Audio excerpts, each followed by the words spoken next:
આણંદના બોરસદમાં શિવજી કી સવારી નીકળી 35,000 થી વધુ માનવ મહેરામણ ઉમટી પડ્યું। આતશબાજી, ડીજે, એલઈડી લાઇટિંગ સાથે સવારી નીકળી। બળિયાદેવ મંદિર પાસેથી શોભાયાત્રા નીકળી। નંદી પર સવાર શિવ પરિવાર નગરચર્યાએ નીકળ્યો। હજારોની જનમેદનીથી બોરસદના માર્ગો ઉભરાયા। महाशिवरात्रिए भक्तों शिव भक्ति में लीन थया।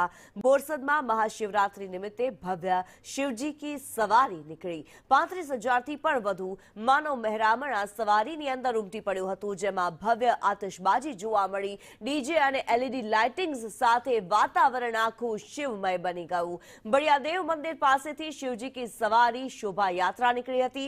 नंदी पर सवार थयेलो शिव परिवार जाणे नगरचर्याए निकळ्यो होय तेम हजारोनी जनमेदनीथी बोरसदना मार्गो उभराई गया हता। महाशिवरात्रिनो पर्व हतो अने महाशिवरात्रिए भक्तो शिव भक्तिमां लीन जोवा मळ्या।